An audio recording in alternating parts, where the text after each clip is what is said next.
श्रावस्ती से बड़ी खबर। शनिवार को मुख्यमंत्री योगी आदित्यनाथ का श्रावस्ती में भव्य स्वागत किया गया। उन्होंने पहली बार भगवान लव कुश की जन्मस्थली सीताद्वार का दौरा किया और महर्षि वाल्मीकि आश्रम का शिलान्यास व लोकार्पण किया। शनिवार को श्रावस्ती में मुख्यमंत्री योगी आदित्यनाथ का जोरदार स्वागत हुआ। उन्होंने पहली बार सीताद्वार स्थित भगवान लव कुश के जन्मस्थल का दौरा किया और महर्षि वाल्मीकि आश्रम का शिलान्यास किया। इसके अतिरिक्त उन्होंने दिगंबर जैन मंदिर में नवनिर्मित मंदिर का लोकार्पण भी किया।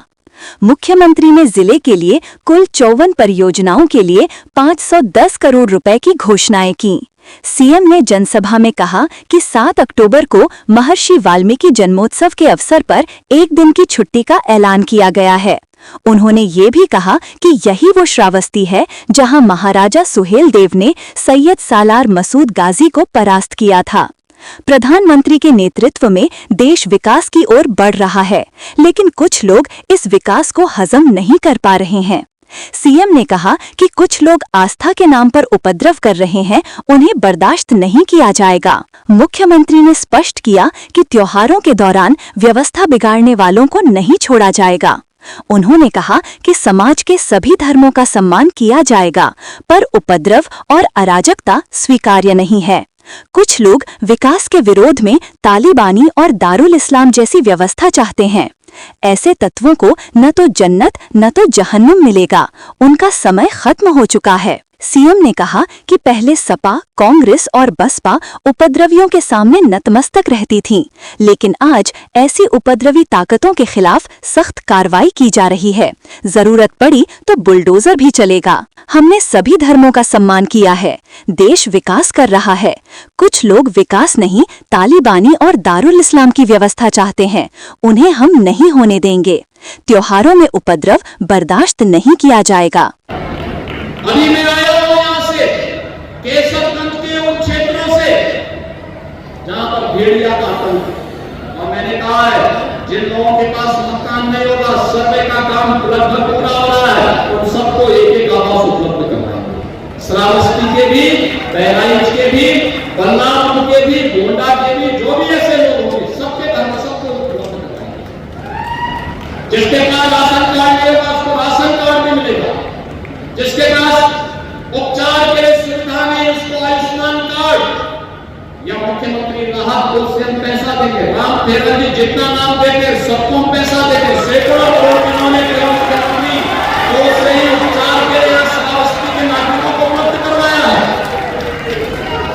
श्रावस्ती से हमने फ्लाइट चलाई थी, राम तेरा जी ने यहाँ से तमाम कार्यकर्ताओं को यात्रा में अपने साथ सहभागी बना करके वायु दर्शन भी कराया था, कैसे हवा में उड़ा था। यह तो नहीं पाएगा। अभी तो हम प्रयास कर रहे हैं श्रावस्ती से अयोध्या होते हुए प्रयागराज के एक 4 लेन की व्यवस्था हो जाए। हमारा प्रयास है कि लखनऊ को बहराइच से हम 4 लेन के साथ जोड़ रहे हैं और इसको हम लोग श्रावस्ती तक भी बढ़ाने के लिए मैंने उनसे कहा कि श्रावस्ती तक जाओ ही पूरा भगवान राम के पुत्र लवणी बसाइए श्रावस्ती। भगवान बुद्ध ने सर्वाधिक चातुर्मास वहां किए हैं। तीर्थंकरों की भूमि है। महाराज चंद्रगुप्त मौर्य ने उत्तर बंग का केंद्र बिंदु यहां श्रावस्ती को बनाया था और महाराज सुहेलदेव ने विदेशी आक्रांताओं को रोकने का कार्य इसी श्रावस्ती से किया। ऐसी पावन धरा का विकास आज की आवश्यकता है और उसी आवश्यकता के लिए आज शारदीय नवरात्रि के अवसर पर मैं आपके बीच में आया हूं। मुझे बहुत अच्छा लगा। श्रावस्ती आगे बढ़ रहा है।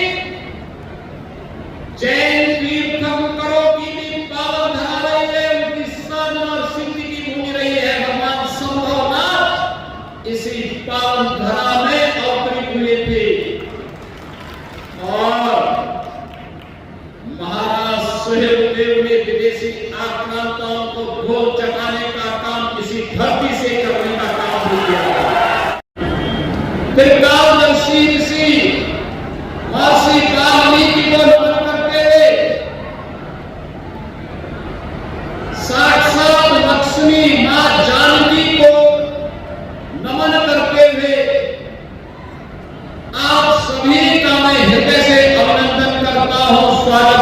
हूं। ग्राम पंचायत को उपलब्ध करवाया है। कल मैंने ग्राम प्रधानों के साथ संवाद किया था। बहराइच के लिए ग्राम प्रधान से मैंने, श्रावस्ती के लिए ग्राम प्रधान जी के साथ मैंने संवाद किया था और बहनों भाइयों मुझे अच्छा लगा। बहुत अच्छी बात उन्होंने कही। विकास की सकारात्मक सोच के साथ हमारी ग्राम पंचायत आगे बढ़ रही है। मेरा मानना है ग्राम पंचायत आत्मनिर्भर होगी, नगर पंचायत आत्मनिर्भर होगी तो उत्तर प्रदेश को कोई आत्मनिर्भर होने से रोक नहीं सकता। उत्तर प्रदेश आत्मनिर्भर होगा तो विकसित भी होगा।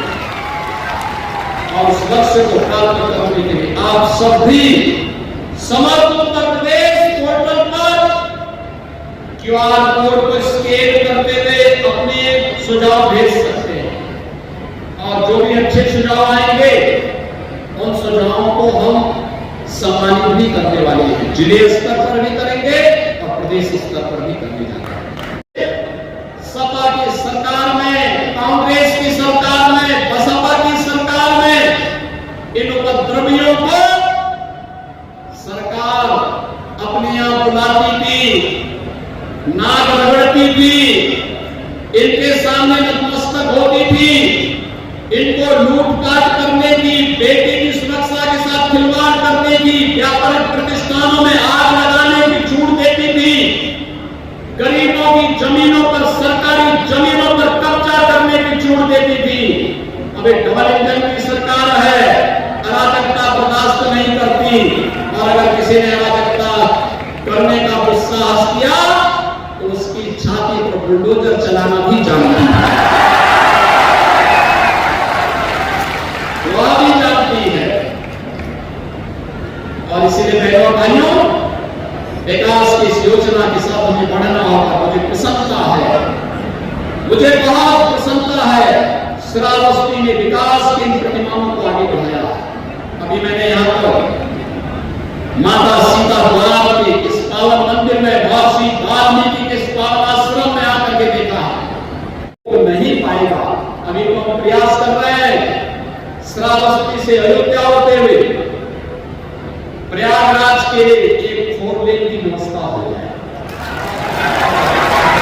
हमारा प्रयास है कि लखनऊ को बहराइच से हम 4 लेन के साथ जोड़ रहे हैं और इसको हम लोग श्रावस्ती तक भी लाने के लिए मैंने उनसे कहा कि श्रावस्ती तक जाओ ही पूरा भगवान राम के पुत्र लौड़ी बसाइए श्रावस्ती। भगवान बुद्ध ने सर्वाधिक चातुर्मास वहां किए हैं। तीर्थंकरों की भूमि है। महाराज चंद्रगुप्त मौर्य ने उत्तर भारत का केंद्र बिंदु यहां श्रावस्ती को बनाया था और महाराज सहेलदेव ने विदेशी आक्रांताओं को रोकने का कार्य इसी श्रावस्ती से किया। ऐसी पावन धरा का विकास आज की आवश्यकता है और उसी आवश्यकता के लिए आज शारदीय नवरात्रि के अवसर पर मैं आपके बीच में आया हूं। मुझे बहुत अच्छा लगा। श्रावस्ती आगे बढ़ रहा है।